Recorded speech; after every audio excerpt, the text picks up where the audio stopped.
Good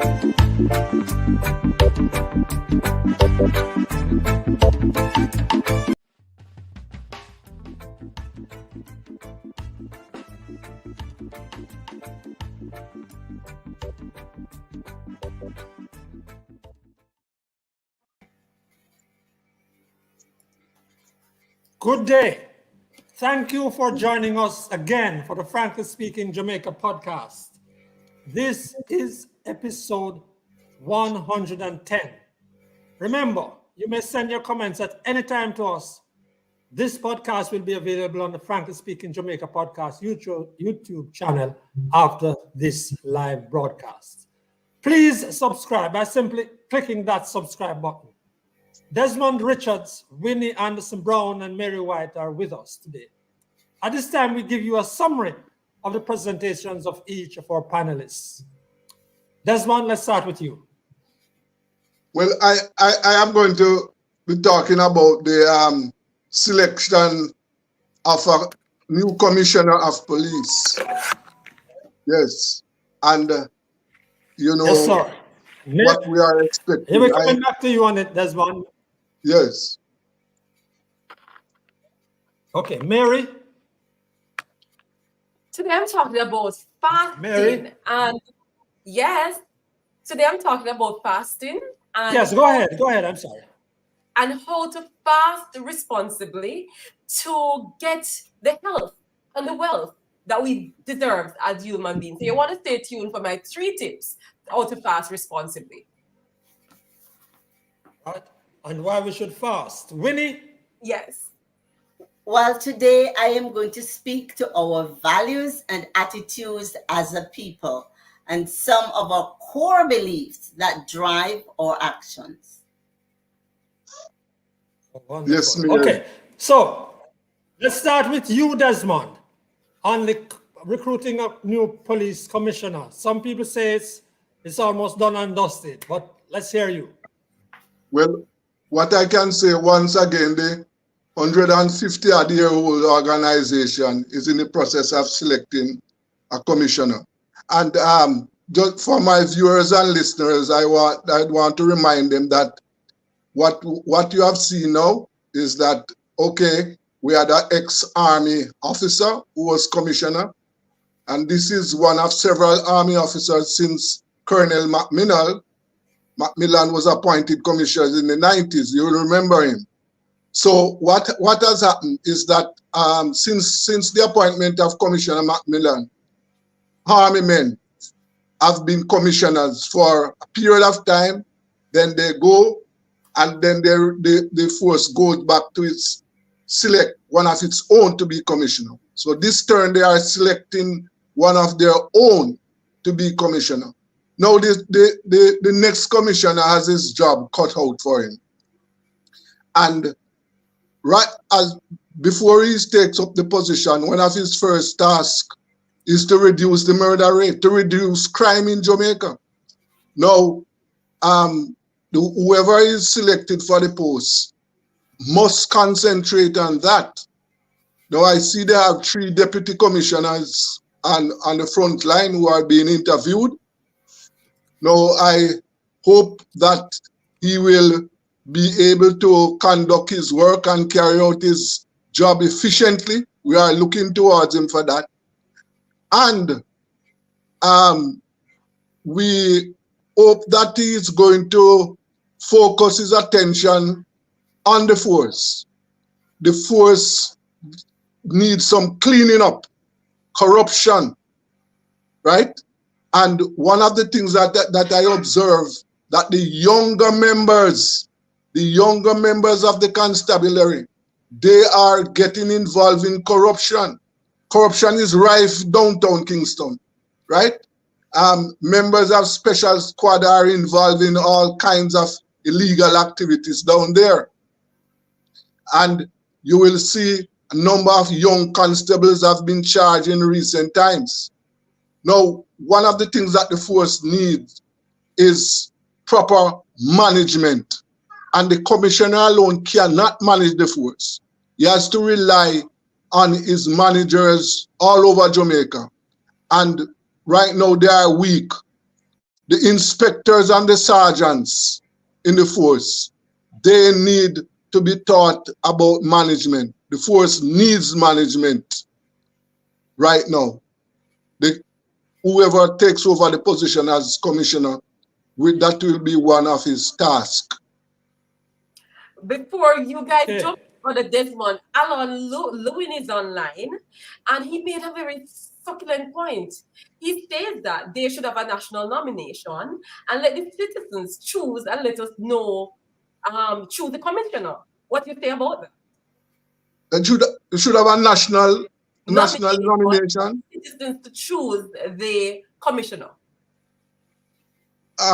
Well, when he said national nomination, I don't know. I don't fully understand what he means. Like with, I take it that he means like with elect or public officials, the commissioner should be so treated. But public officials are not, you mean politicians, like how we elect MPs? Yes. So we should have an election? That's what he's saying? Well. Yes. Well, I don't know. In some jurisdictions, there's a type of vote for the police commission. In some jurisdictions, in different places. No, but you don't have any. You don't have. I don't know of any where the police commissioner is selected that way. But maybe Jamaica could lead the way on that. Well, that is something that I would have to think about. But I am for the idea where the police commissioner should be vetted by the parliament, a committee of parliament, the people who we elect to represent us. The commissioner should appear before a committee of parliament where he is vetted. Right. I am for that. Desmond that's your method, no problem. Desmond may come back, and we invite viewers to jump in when they like, send us a comment, and Mary is watching them. Now, I wanted to talk about a follow-through from the local government elections. And one of the things about us in Jamaica, we become very exercised by some things at the time that they're going on, and then we forget them. I don't want us to forget what people were complaining about and what should be the mandate of these local authorities. Most of Jamaica's markets, and its markets is one of the things that I want to talk about. The vast majority of Jamaica's markets are in a shameful and disgraceful state. Frankly speaking, that's despite the spin when the Minister of Local Government and the former Mayor of Kingston were asked in the recent debate about markets. No official or local government representative can honestly say he or she is satisfied with the state of the markets in Jamaica. The lives and the reality of the vendors and shoppers are different. The markets, for the most part, across Jamaica are run down. And some vendors still put out their goods, including food, on dirt floors. And many of the markets have long become too small for the number of vendors that are in them and around them. In fact, many of the markets have more vendors and stalls on the streets outside of them, around them, than in the general aging, tarpaulin assisted and dilapidated structures and markets. Ocherius, Charles Gordon, Savannah Lamar, you can name almost any of them. They are in a shameful state. There are one or two exceptions, new facilities such as in Port Maria. But markets should be one of the top priorities for the new crop of councillors and municipal corporations. But these corporations are not fit for purpose. We're asking them to do things that they can't really do or manage. Look, put it this way. They all have these responsibilities, but not one of them can, nor has any in the last 20 years set out, for example, to provide a modern, decent structure that can properly be called a market. Just think about it. Why has no parish council, municipal corporation been able to go about, set up its own properly set market that can attract Jamaican people, vendors and shoppers, and give them a good, decent situation? People, our Jamaican sisters, mothers, daughters, in the main, sons and brothers too, work in appalling conditions in these markets because they go to work. Why are they like that? And I can tell you, and I will come back to it next time, perhaps. One of the situations is one of the few good markets operating in Jamaica now is the Falmouth market. It's away from the center of things. It's away from the center of things because the Port Authority helped to set it up because the tourists didn't like the arrangements in Falmouth. The tourists didn't like the arrangement. The cruise ships wouldn't come and set down people in Falmouth if that congested situation existed. But we Jamaicans live with it all over the place, and our parish councils have not been able to deal with them because everybody has to go to the Minister of Local Government for handouts and beg him how much money and fix this roof and so on. It's a situation that needs to be changed. And I now turn to Winnie. Before I even say what I have to say, that is true, Franklin. I believe that local government is being strangled by central government, but that's for another time. I want us to look at our belief system in Jamaica, because no matter what we do, that is what drives us. And there's a popular saying, thief from thief, God laugh. And that is behind a number of the actions that people take. For example, the Jamaica Public Service is viewed as an organization that oppresses, and they are branded as thieves. So people are comfortable stealing electricity. And that is a problem that we have not been able to solve. Although we talk about Dennis Meadows, I am not sure if others have heard it. I have not. People have not zeroed in on the people who were listening and how they enjoyed the presentation. So Dennis Meadows, having been relieved of that being the standard bearer, what about the people who believed the message and those who agree with him that thief from thief, God laugh. Chopping is okay because of some historical reason. That is something that needs to be addressed, and we need to pay attention to what we believe in this country. Not just words, like we talk about honesty, we talk about trust, and we sing, teach us true respect for all, but we don't live that. So that is at the heart of our problems in Jamaica. And unless we can address those, I don't know where we're going. Winnie, before we go to Mary, I've got to ask you that, is it that a man who does injustice himself deserves injustice? So if you thief from people, a thief from me, I can thief back from you, or somebody can steal back from you. And stealing is okay once a person is an old capitalist or a criminal. I know somebody, a friend of mine, who says, yeah, those big boys, you can thief from them. Thief from over King's House, that's all right. That is the idea that permeates the society. And that is something that needs to be addressed. It needs to be changed. It is not okay to steal from anybody. It's just not okay. Ask. Okay. Go ahead.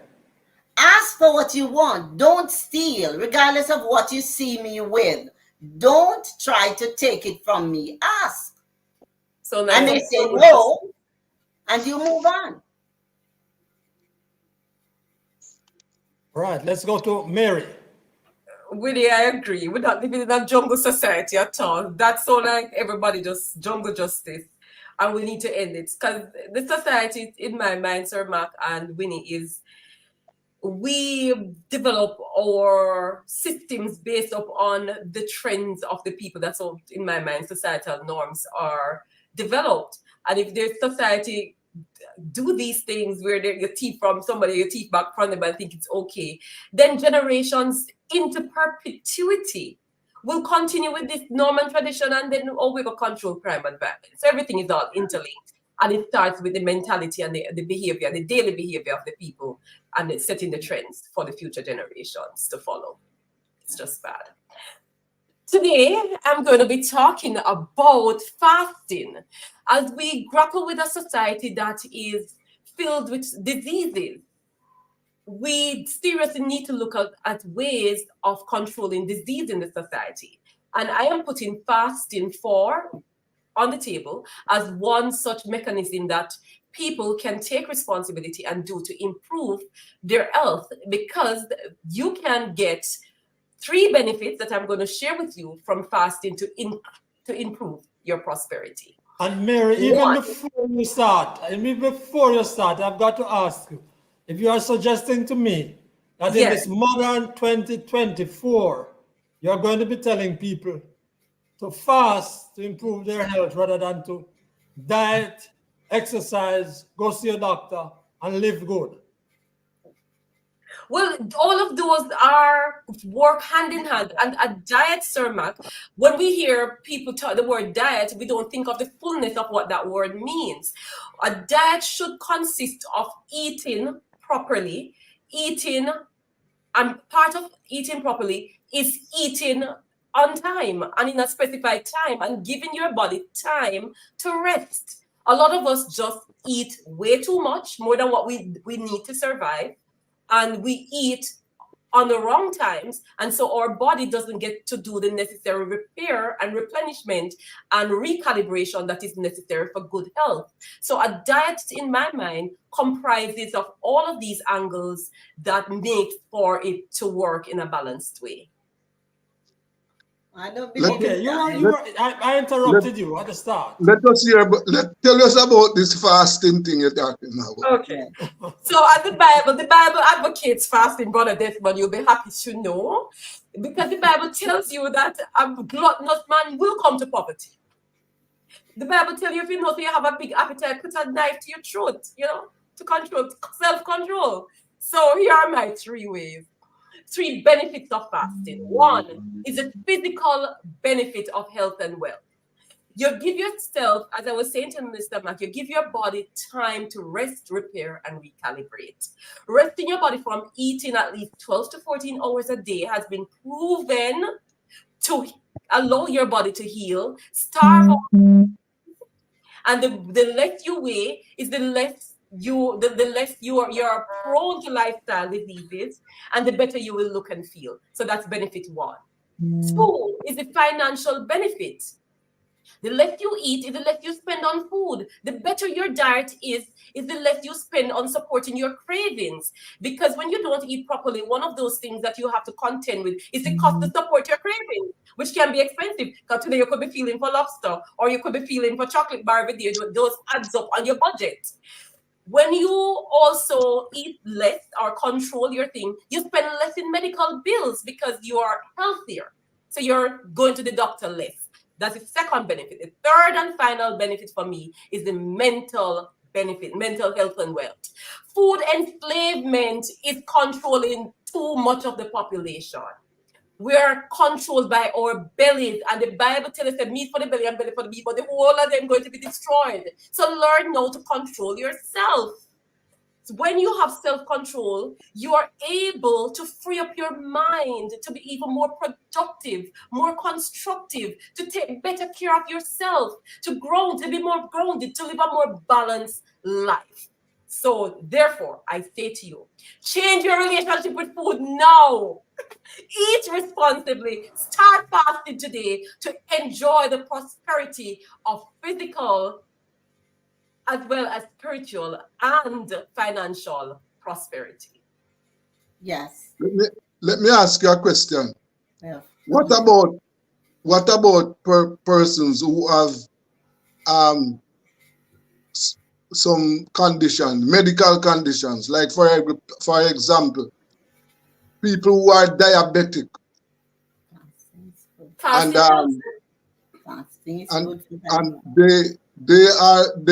one of their requirements is for them to eat Of periodically. regular portions.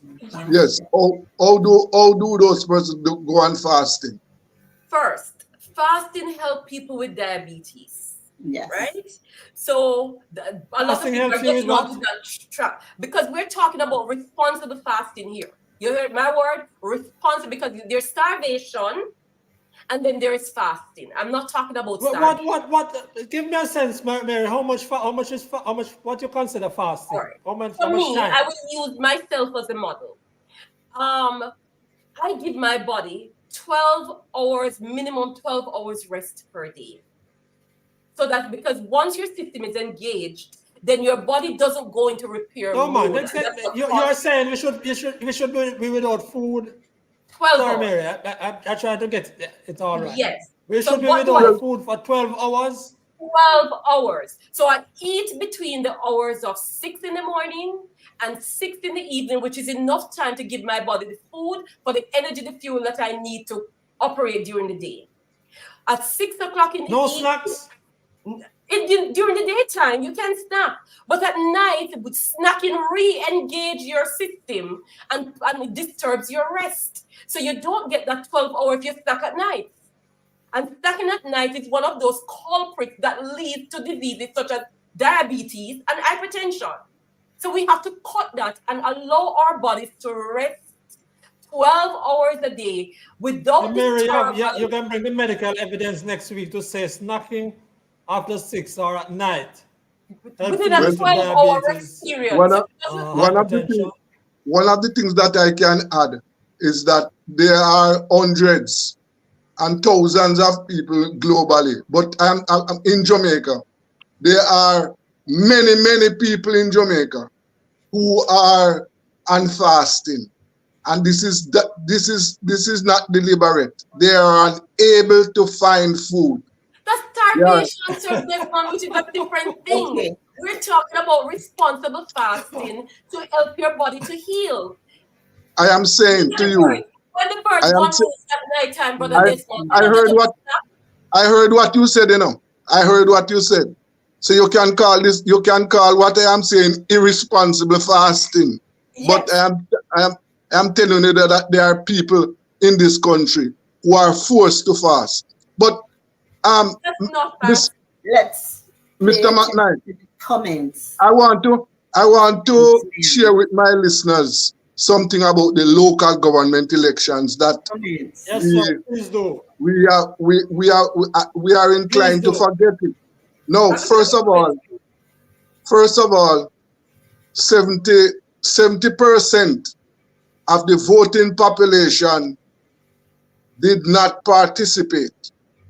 Now, the other thing is that, and you heard some of the members of parliament and councillors talking about it, the growth of the transactional nature of politics. I am talking about vote buying and vote selling. Now, this is something that, as now, it is very plentiful in elections in Jamaica. And How do you know that? You have evidence of that? I hear people mentioning that. I hear people well, mentioning this okay. transactional My vote first buying. experience, my first experience of vote buying was in West Portland during the by-election some years ago. That was when I saw it for myself, right? But right now I know that you heard some of the members, the councillors and MPs talking about it, that they were Yes. approached. Yes, you heard them. Yes, right? there are two aspects to it. They were approached by people when they ask people to go. The people say, "Pay me to go vote," and Yes. some of them are saying that people were paid to stay home. Their opponents told their supporters, "Stay home and pay your money," and there are some people who are saying that. So there are two I want sides to to make it. a comment on that. But listen the point I want to make out. You see, this vote buying exercise And then is Winnie entrenched. wants to come in. Yes, it is entrenched in Jamaica, because let me tell you something. Remember, the MPs and the parliamentarians, they have been buying votes for decades, They have been buying votes. I mean, when they give out the gifts that they give out to their supporters, right? And they give out money and all these things. This has been a way. And the other thing, those millions that has been used, the private sector, to bankroll elections, that is also vote buying. They are buying policies. The people who invest millions to bankroll elections, what they do, they don't vote. They are buying policies. So the government must You mean the enact big companies policies. and the financial institutions and so on? Yes, sir. And therefore, what you see is that we are in a situation now where something will have to be done, because we are going in a direction where the democracy, as we know it, is going up for sale. Oh, that was it. Sound words. Winnie, you wanted to come in? Yes, I wanted to say transactional voting is not anything new. I had my own experience in 1997. So that is for another time and another space. We really don't have the time. And our viewers have been making comments. I think yes, I do have some comments, Winnie, for you. I have Rubian Forbes, who is agreeing with you that the markets are deplorable. Coupled with that, she said most vendors do not want to sell inside the market, which poses a problem for buyers, causing traffic and causes traffic congestion. Israel Ali gave a very good comment as well, where he says that the Falmouth market, which somebody says one of the most deplorable, turns into a swamp when it rains. He says that it's because it was built on swampland, and so that problem will always be with us with the Falmouth market. Thank you guys for your comments. And I see a comment from Israel Lawrence. Yes. Israel is spelled differently, saying fasting may be useful in some circumstances. Okay. Maybe yeah, useful in that some one, yes. circumstances. Yes. All right. Yes. We don't have a lot of time, but Winnie, we're looking forward to your transactional voting, because I don't know whether you were saying that you went out to buy or you were approached to buy votes. I to put some on. We can't wait. Well, I went to a constituency to look at it, to represent it for NDM. So National it's Democratic within that Movement, context, yes. I want to speak to that. Yes. But Oh, it's a story that okay. it doesn't make sense starting now. We don't have the time for that. But I'm But- happy to share the story. Before we go, just one thing. We can't hold the Desmond. Thank you all for joining us again for the Frankly Speaking Jamaica podcast. Thanks to Desmond, Winnie, and Mary. Remember, this 30-minute podcast will be on the Frankly Speaking Jamaica podcast YouTube channel later today. Thanks for sharing. Please subscribe. On behalf of the team, Winnie Anderson Brown, Mary White, Desmond Richards, and technical support from Joshua Black, I'm Franklin McKnight. And I know Desmond wanted to say, we must remember our good friend. Desmond, go ahead now. Yes, we want to offer our condolences to Marcia's family and friends. She was a giant of a woman. Until then, take care.